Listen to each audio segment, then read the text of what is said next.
que nos sigan acompañando. Estamos de vuelta con más de Viva la Noticia, analizando los temas del día. Y en definitiva, el que resalta y el que tenemos que hablar a continuación es en torno a este informe que presentaba la Comisión Pesquisidora ayer en altas horas de la noche.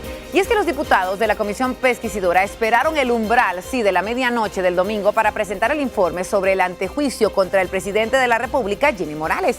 El diputado Julio Iscamey de la UNE, presidente de la comisión, dijo que se recomendó que Jimmy Morales debe ser investigado por el caso de financiamiento electoral ilícito, cuya petición de retiro de inmunidad fue realizada por el Ministerio Público. Sin embargo, en lo resuelto por la comisión también explican que no ven pruebas suficientes sobre la participación de Morales en el manejo de las finanzas del partido FCN Nación. Los diputados se reunieron la mañana del domingo e informaron a los medios que se modificaba el cronograma para entregar el informe a las 13 horas del lunes. Sin embargo, era ayer en altas horas de la noche que entregaban entonces este informe para recomendar que sí, que deben votar a que se investigue al presidente Jimmy Morales.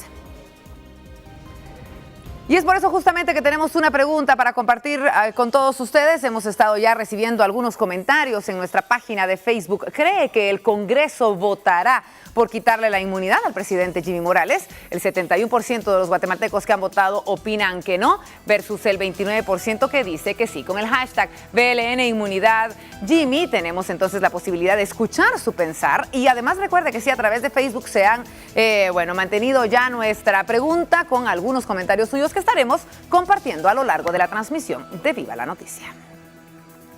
Cuando son las 6 de la mañana con 51 minutos, tenemos que hablar de los departamentos. Y en esta ocasión es nuestra compañera Sarita Guerrero quien nos está acompañando, a quien le damos los buenos días. Sarita, bienvenida. Qué gusto tenerte con nosotros. Muchísimas gracias, Verónica. Para mí un gusto, como siempre, estarlos acompañando acá en el set de Viva la Mañana, compartiendo con ustedes y, por supuesto, con nuestros televidentes desde tempranas horas de la mañana. Vamos con las noticias departamentales. Excelente, bueno.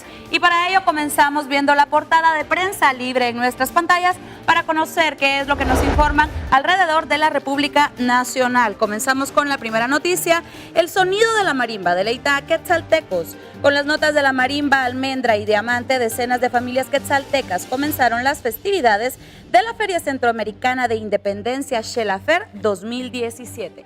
Podemos observar, entre otras noticias, que USAC reconoce a la trayectoria de varias mujeres. La Universidad de San Carlos de Guatemala reconoció la trayectoria de 3 mujeres ilustres de Antigua Guatemala, Zacatepeques. En la fotografía podemos observar al centro Rodas, Soberanis y Morales, que recibieron un reconocimiento por el aporte al desarrollo del país. Y bueno, en el centro vemos una fotografía hermosa, un mágico amanecer. Los primeros rayos del sol alumbran una parte del volcán Santo Tomás, una hermosa vista desde la plaza de Santiago Atitlán Sololá, y donde las barcas de pescadores están a la espera del inicio de la jornada.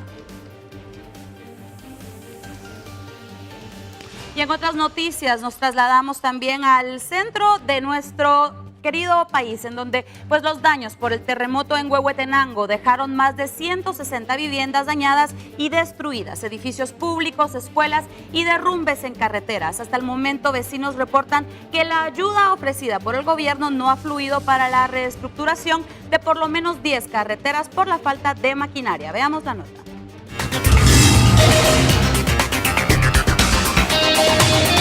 Cuando todos dormían, el movimiento telúrico provocó que despertaran y salieran despavoridos para resguardarse, mientras las humildes viviendas construidas de adobes de tierra y techo de lámina se desplomaron.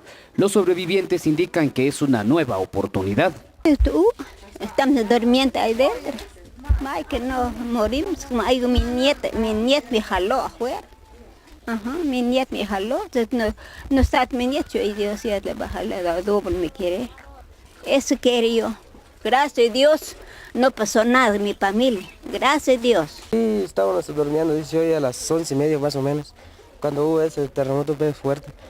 Y salimos de la casa y cuando estábamos afuera, cuando rebotó toda esa casa para abajo. Lo que puede hacer el gobierno es hacer una casa así, una cocina, para ambientes, para tener una poca gente aquí. El presidente Jimmy Morales, en una visita de verificación de daños, dijo que el puente Selegua 2, que tiene 9 agujeros por derrumbes de rocas, será reparado a la brevedad, mientras que esperan ayuda del Congreso para agilizar los fondos. El mandatario dijo que analizan pedir un estado de calamidad. Lo que nos imposibilita la ejecución de un tema de emergencia es nuestra ley de presupuesto, que no nos permite gastar ni un solo centavo en este tema de emergencias. Las autoridades locales trabajan a marchas forzadas para confirmar los reportes de daños. Reportan un número de 100 casas con daños, con leves y algunas colapsadas. En ese sentido, estamos en alerta amarilla. Estamos ya haciendo la evaluación correspondiente para poder cambiar la alerta a una alerta naranja. Se anunció que habilitarán albergues donde sea requerido y necesario. Por ahora, los daños ya alcanzaron 14 municipios de este departamento. Lo más importante y lo que hay que resaltar es que no hubo pérdidas humanas, tampoco hubo heridos durante este terremoto que ha despertado a muchos huehuetecos y que de esta manera siguen viviendo esta tragedia. Y continuando con los daños ocasionados por el terremoto, las autoridades reportan que el municipio de Tacaná, al norte de San Marcos, frontera con México, fue el más afectado luego del terremoto de este jueves por la noche, donde hasta el momento se registran 1.113 viviendas dañadas y unas 300 personas albergadas.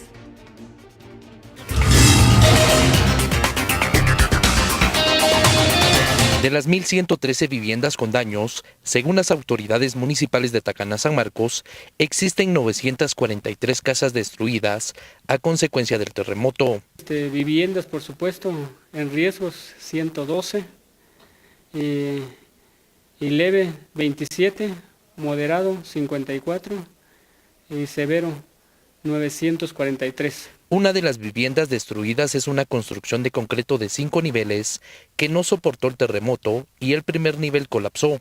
Las pérdidas se estiman en al menos 4 millones de quetzales.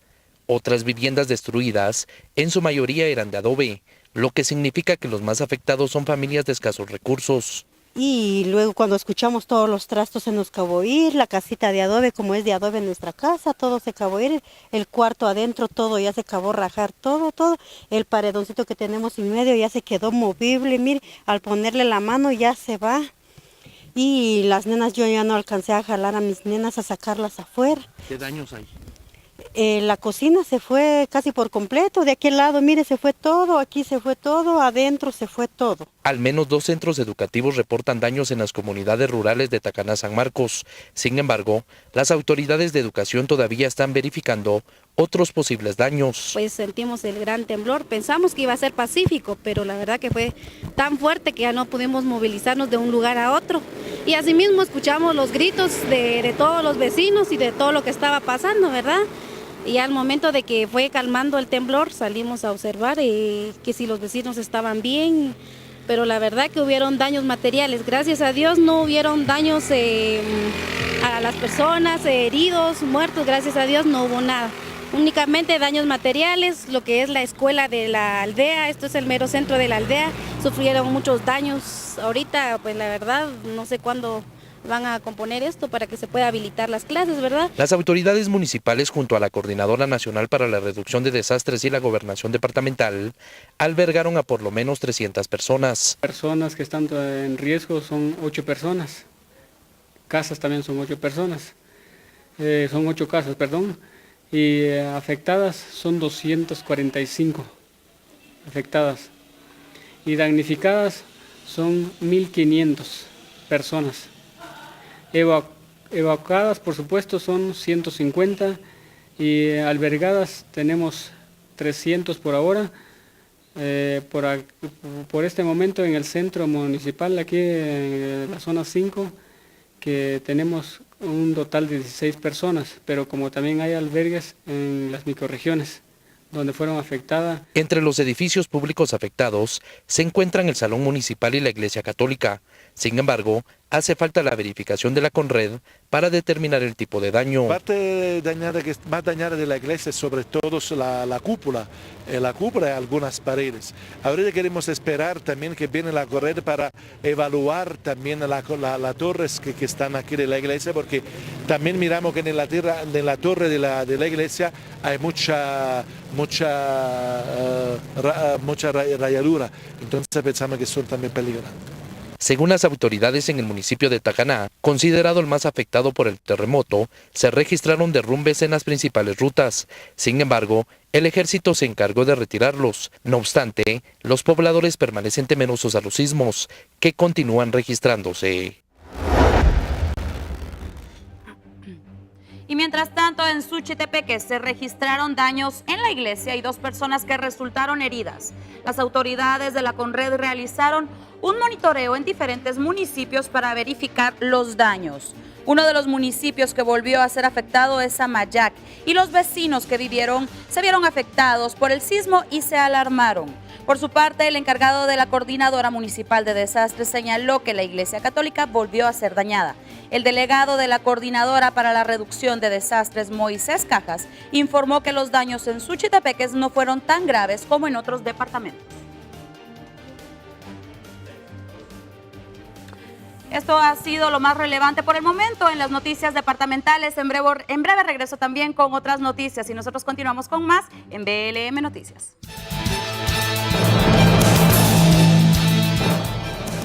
Muchas gracias con nosotros, Sara Guerrero, acompañándonos en el recorrido departamental. Y como ella bien nos lo presentaba, hablábamos de la situación que se está viviendo en el interior de la República luego del terremoto que se vivía en Guatemala y en México. Y tenemos en llamada telefónica entonces a David de León. Necesitamos conocer qué es lo que opinan nuestras autoridades, cuál es la situación que está viviendo Guatemala actualmente luego de este sismo. David, bienvenido, muy buenos días. Cuéntanos cuáles son los reportes que se tienen hasta el momento.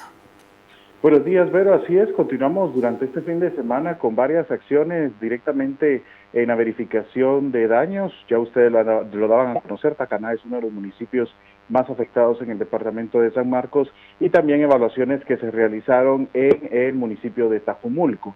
Otro tipo de acciones también de evaluación en el área del departamento de Huehuetenango, que recordemos también más de 20 municipios en este lugar registran daños importantes. Incluso las autoridades del departamento de Huehuetenango declararon una alerta roja departamental, y ayer en horas de la tarde también el gobernador de San Marcos declaró este tipo de alerta con el propósito de continuar con acciones en atención de los afectados, pero también iniciar procesos de recuperación que es necesario ya implementar en este lugar. Mientras tanto, también durante el fin de semana tuvimos el reporte de réplicas de estos eventos sísmicos en estos sectores siempre del territorio guatemalteco. Recordemos, occidente del país y suroccidente son los que resultaron afectados nuevamente por esta situación. Pero a partir de este lunes inicia todo un proceso de verificación con un tipo de boleta que ya es realizar un estudio socioeconómico de las personas, y con esto pues iniciar también el proceso de recuperación y el proceso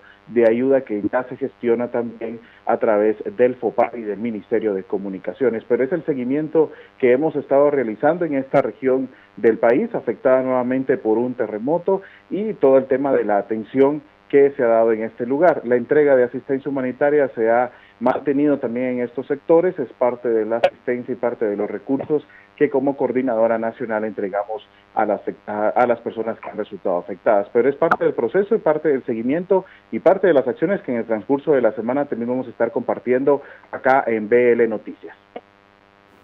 Agradecemos mucho entonces tu informe. Era David de León, vocero de la CONRED, hablándonos y ampliando un poco más la información en torno a cómo se encuentra Guatemala luego de este terremoto. Y tenemos que seguir hablando de lo que sucede en el mundo, el huracán Irma, sus repercusiones y otros temas de la mano de Lorraine Quinto.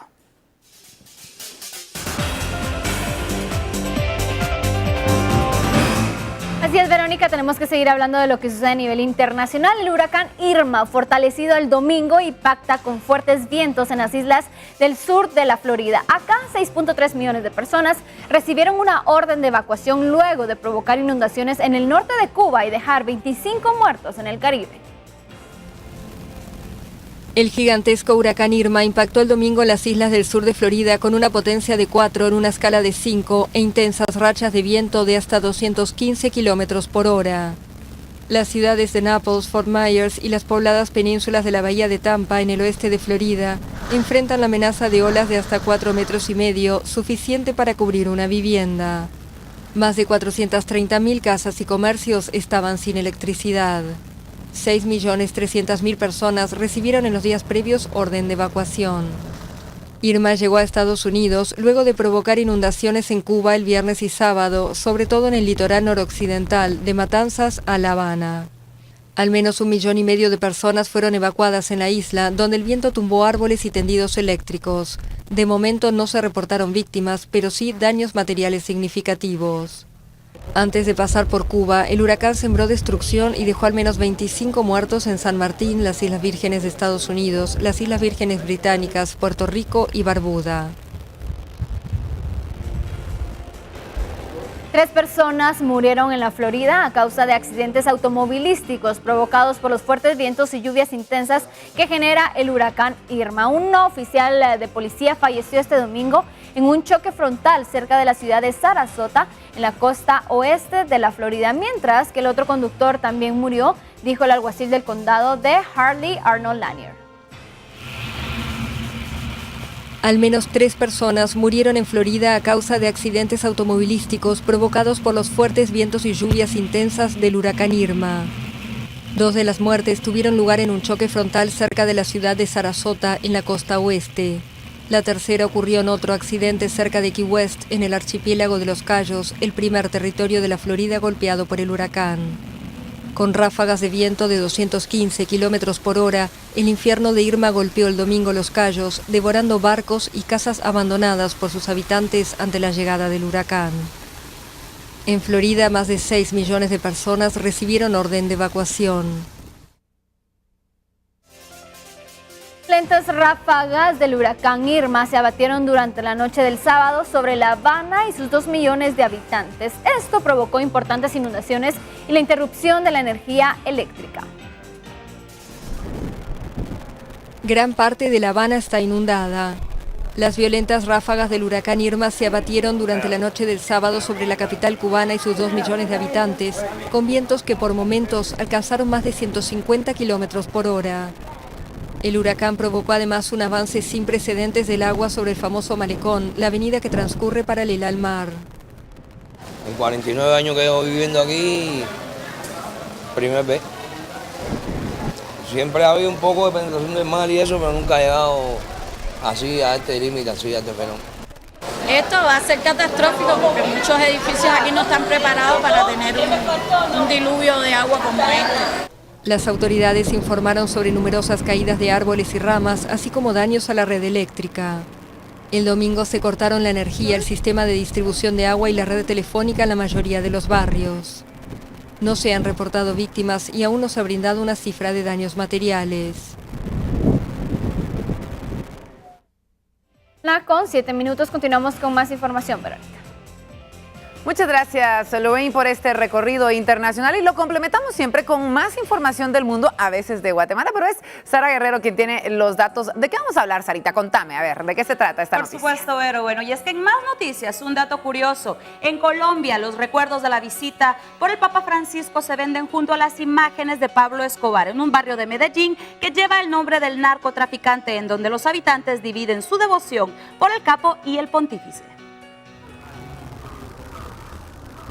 El Papa Francisco visitó el sábado Medellín como parte de su viaje de 4 días para promover la paz, el perdón y la reconciliación en Colombia. Pero esta ciudad al noroeste del país, con casi 2 millones de habitantes, aún combate con su reputación de ser la capital mundial del narcotráfico. En el barrio Escobar, nombrado así en honor al líder mafioso Pablo Escobar, los habitantes están divididos entre su devoción al narcotraficante y al líder de la Iglesia Católica.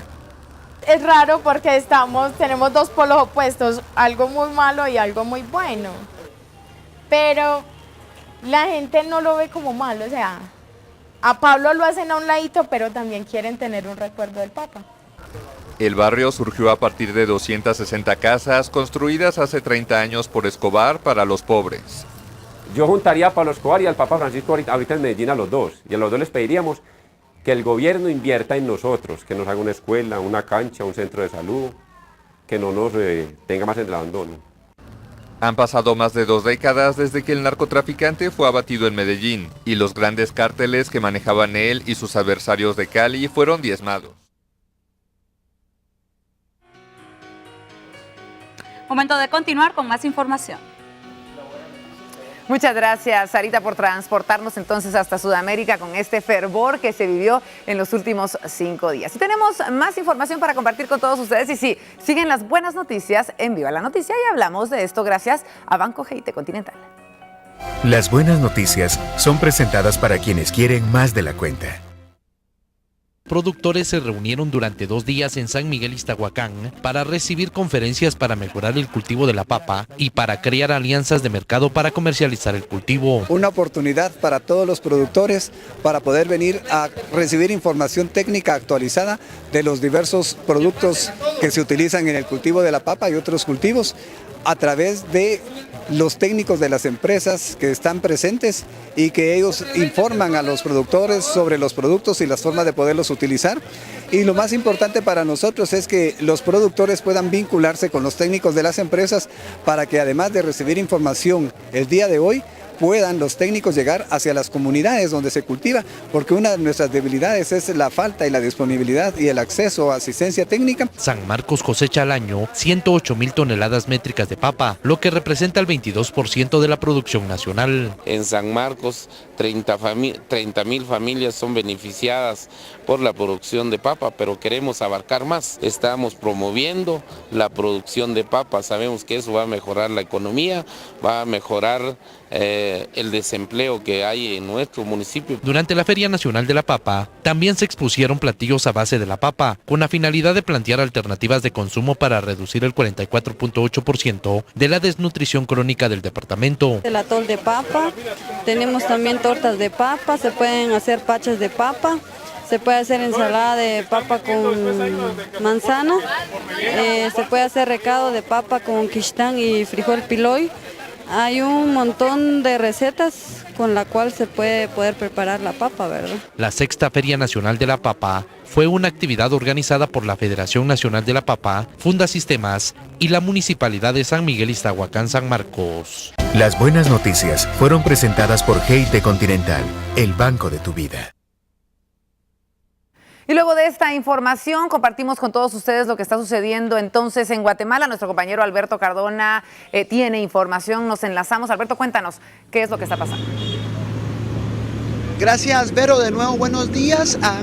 Continúan los operativos por parte de las fuerzas de seguridad. En estos precisos momentos, pues estamos ingresando a una de las áreas acá en la zona 6, donde se busca poder capturar pues a integrantes de pandillas que se han visto involucrados en una serie de hechos violentos durante los últimos días. Acá ingresan las fuerzas de seguridad, ingresan los altos mandos de la Policía Nacional Civil, acompañados con el ministro de Gobernación, Francisco Rivas, que está encabezando pues este operativo en este sector de la zona 6, donde se busca ingresar a varias viviendas que han sido pues blancos de la serie de operativos por parte de las fuerzas de seguridad. Vamos a entrevistar nuevamente al ministro de Gobernación, Francisco Rivas. Ministro, de nuevo, buenos días.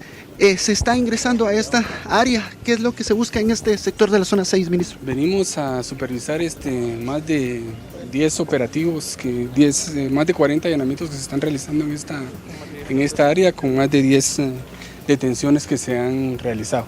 Este es el primer lugar donde nos encontramos, donde se está realizando una diligencia de allanamiento en contra de grupos delictivos que operan en este sector. ¿En este sector qué pandilla es la que...? Es la Mara Salvatrucha, que dirige extorsiones en contra de comerciantes de aquí de la zona 6, especialmente la Calzada Martín. 40 allanamientos en este sector. Así es. ¿El número hasta el momento de cuántas personas ya capturadas a partir de las 6 de la mañana? 47 fue el último reporte en el centro de mando, antes de salir del club de oficiales. En este sector que nos encontramos ubicados, ministro, ¿cuál era la forma de operar estos grupos criminales? ¿Cómo era que extorsionaban? Ellos radican en este lugar, tienen el control del área, sus extorsiones las dirigen desde aquí hacia afuera, con una conflictividad o enfrentamiento con con el barrio 18 que también opera en parte de la zona 6. Ministro, aparte del delito de extorsión, ¿qué otros delitos se les estaría sindicando a todas estas personas detenidas en esta jornada? Tenemos el delito de asociación ilícita, homicidio, asesinato, exacciones intimidatorias, obstrucción extorsiva de tránsito como parte de los delitos que se les va a imputar. Ministro, también se harán notificaciones a los diferentes privados de libertad que se les indica de cometer también estos delitos. En este momento el operativo va enfocado a las personas operativas que respaldan el actuar criminal, pero también se les va a notificar a personas que se encuentran privadas de libertad y que también dirigen de alguna forma los hechos delictivos desde la cárcel. 90 personas sindicadas por estos hechos. 54 Bueno, como ustedes han escuchado declaraciones del ministro de Gobernación Francisco Rivas en este operativo, en este sector, en las cuadras y avenidas de Jesús de la Buena Esperanza, acá en la zona 6, se sigue ingresando por parte de las fuerzas de seguridad, acá en estos callejones donde se ha comentado operaba la Mara Salvatrucha. También se han podido observar pues algunos datos muy importantes por parte de las fuerzas de seguridad. Se han observado algunas pintas que han marcado la estructura criminal en este sector. Son unos callejones muy angostos donde se ha comentado en este sector pues opera la Mara Salvatrucha, que ha extorsionado a centenares de pilotos que operan tanto en la zona 18 como en la zona 6. Nosotros vamos a continuar ubicados con mi compañero en cámara Edgar Calanche desde este sector, desde Jesús de la Buena Esperanza, donde se espera capturar a por lo menos 40 personas implicadas en una serie de delitos, principalmente en el delito de extorsión. Con este tipo de imágenes, yo regreso con ustedes, compañeros, a los estudios centrales de Viva la Noticia. Bueno, agradecemos este enlace, Alberto, y la información que nos brindan. Hasta el momento, como usted lo escuchaba en voz del propio ministro de Gobernación, más de 40 personas han sido capturadas desde las 6 de la mañana que se realizaban estos operativos que se están supervisando en este momento, y nuestras cámaras le brindaban a usted las imágenes de lo que sucede en la zona 6 capitalina. Hablamos a continuación del deporte y es nuestro compañero Pedro Chandiano quien ya está listo para compartir con nosotros lo que sucedía. Fin de semana cargado en el tenis, en el deporte, muchas noticias. Un poquito de todo, Vero, ¿qué tal? ¿Cómo estás? Feliz lunes. Feliz semana. Muchas gracias. Me imagino que sos seguidor un poco de Nadal por ser español, etcétera, etcétera. Sí, pues ahí estamos contentos. María pues ya está a tres títulos más ya para poder entonces ya hacer de las suyas. Está lejos. Yo le voy a Federer. Está lejos. Pero está bien. Fue un muy buen partido y regresó como nunca. Exacto. Bueno, pues ya veremos. Ahorita tengo un poquito de información también de todo deportes de prensa libre también, pues para que usted también pues se conozca un poco más sobre qué sucedió en el tenis, también en el fútbol y sobre otros deportes. Le compartimos en toda la portada y hablamos entonces ya de la apertura 2018, donde Municipal pues vuelve a celebrar tras un gol contra Antigua GPC y así conquistando su cuarto triunfo en el torneo. Bueno, y también tiene usted toda la información de los demás equipos, entre estos están los resultados, la tabla general de posiciones y los horarios de la próxima jornada para que usted esté bien enterado. Siempre pues hablando de la materia de fútbol, pero nos vamos a España, ahora donde pues todo Deportes de Prensa Libre tiene pues preparada para usted la información de la Liga y su tercera jornada. También pues tiene los resultados y posiciones generales, donde el Barcelona y Real Sociedad pues suman 9 puntos, pero ojo porque seguidos con 7 puntos está el Sevilla y el Atlético de Bilbao. Y ahora sí, pues lo que platicábamos con Vero, un poco del US Open, un poco del tenis. Vamos también pues que Nadal está a 3 títulos de la cifra récord del suizo Roger Federer y su principal contrincante deportivo. Conozca más detalles entonces y datos estadísticos del US Open que tiene todo Deportes de Prensa Libre el día de hoy para usted. Y bueno, también pues seguimos siempre en la información deportiva y es que 41 ciudades de Canadá, México y Estados Unidos presentaron ofertas para acoger partidos de la Copa Mundial del Fútbol del año 2026. Escuche bien, 2026. Así lo señalaron miembros del comité de candidatura. Aquí tiene usted la información. La oferta conjunta norteamericana se considera la favorita para el 2026, a la que también se presentó Marruecos. La lista de 41 ciudades se cerró después de que 3 urbes invitadas a presentar ofertas, San Diego, Green Bay y Calgary, no pudieron hacerlo. La candidatura conjunta para la Copa Mundial de Estados Unidos, México y Canadá presentan entre 20 y 25 lugares en su última oferta de FIFA, con 12 lugares que probablemente serán elegidos como anfitriones del torneo. El torneo será el primero en utilizar el formato de expansión expandido a 48 equipos. Estamos encantados con las presentaciones que hemos recibido, especialmente el compromiso de cada ciudad con la innovación y sostenibilidad. Las ciudades que no organizan juegos podrían ser elegidas como otros lugares necesarios para el torneo, como los campamentos base de equipos para entrenamiento, según el comunicado. Los miembros de la licitación han dicho que 60 de los partidos del torneo se celebrarán en Estados Unidos. Canadá y México acogerán 10 partidos cada uno. Los Estados Unidos acogerá todos los juegos a partir de los cuartos de final en adelante.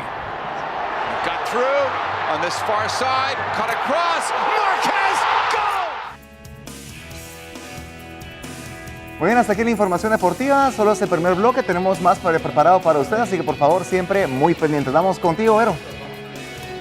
Muchas gracias, Pedro. Y tenemos información importante porque cuando escuchamos la fecha 11 de septiembre, automáticamente nos enfocamos y recordamos uno de los acontecimientos más trágicos en la historia del mundo. Sí, hoy se cumplen 16 años de los 4 atentados terroristas perpetrados por Al Qaeda en suelo estadounidense. El más mortífero de ellos corresponde al ataque del grupo islámico al World Trade Center en Nueva York, en donde se levantaban las denominadas Torres Gemelas en el momento en el que 2 aviones de la compañía American Airlines impactaron contra ellas en la mañana del 11 de septiembre del 2001. Luego de los impactos, el pánico se apoderó de las ciudades y debido a la virulencia de las colisiones, ambos edificios acabaron derrumbándose 2 horas más tarde, produciendo la muerte de casi 3,000 personas e hiriendo a otras 6,000 entre trabajadores, personal de emergencias y cuerpos de seguridad. Pronto, las imágenes de los atentados terroristas dieron la vuelta al mundo. En el caso de Nueva York, la destrucción del World Trade Center afectó a 6.5 hectáreas de terreno.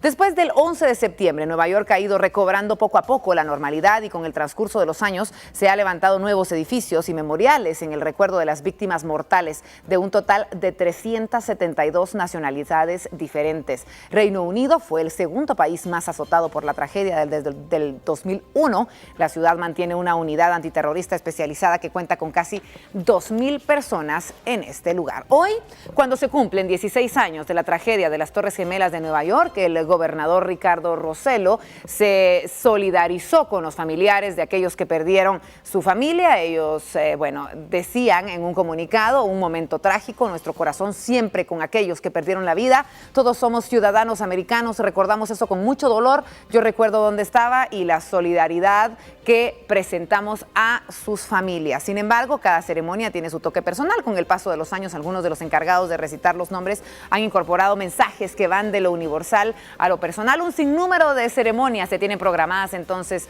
hoy para este espacio que ha quedado vacío. Las personas que han tenido la oportunidad de visitar este lugar después, se siente la energía, se siente la ausencia entonces de 2 de las torres que fueron en su momento las más altas del mundo. Y con estas fuertes imágenes tenemos que seguir recorriendo lo que sucedía en el mundo. Y vamos a ver otras imágenes que también se volvieron virales en los últimos minutos. Y tenemos que recordar al huracán Irma, pero en esta ocasión hablando de las propiedades de los famosos que se han visto afectados en los últimos días. El huracán causó estragos en el Caribe, la isla Barbuda fue la más afectada y el famoso como Robert De Niro, por ejemplo, lamenta la destrucción de sus propiedades en este paradisíaco lugar. Entre las propiedades destruidas se encuentra el complejo hotelero del actor Robert De Niro. El lujoso espacio se llama Paradise Found Nobu Resort. De Niro adquirió el hotel en el 2014 junto al australiano James Packer, ex prometido de la cantante Mariah Carey. En la renovación del lugar ambos invirtieron $250 millones. Otra de las afectadas por el paso del huracán Irma fue Pippa Middleton, hermana de la duquesa de Cambridge, Kate Middleton. Su esposo James Matthews es propietario de un lujoso hotel en esta isla, la isla de St. Barth, que también fue arrasada por los fuertes vientos. El millonario Richard Branson no ha reportado daños en su propiedad en la isla Necker. Estamos hablando de un islote de las Islas Vírgenes. Él decidió permanecer en el lugar y esperar el paso de Irma. Se atrincheró en su mansión junto a varios amigos. En el Caribe también tienen lujosas mansiones personalidades como Donald Trump, Mick Jagger y Oprah Winfrey, mientras que otros son dueños de islas como Johnny Depp, que tiene una mansión en la que invirtió nada más como remodelación $3.6 millones. Eddie Murphy, una casa de 15 millones. David Copperfield, una de 35 millones. Ninguno ha reportado daños. Irma continúa su curso hacia Miami, Florida, Estados Unidos. Por segunda vez ha tocado suelo en este lugar. ya se ha degradado a categoría 1. Sin embargo, los estragos son bastante fuertes. Hablamos de las propiedades de famosos que han sido afectadas por Irma. 7:23, quédese con nosotros cuando regresemos. Más noticias de Guatemala y el mundo. Esto y más al volver.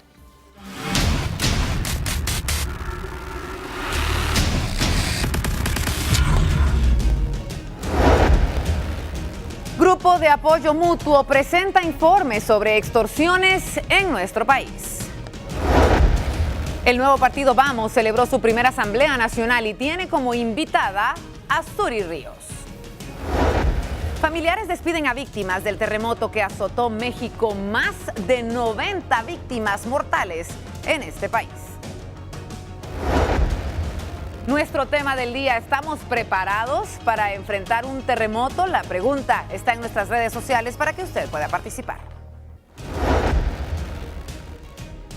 Además, compartimos con todos ustedes la psicología del deporte y cómo esta ciencia puede influir en el rendimiento de los atletas de Guatemala.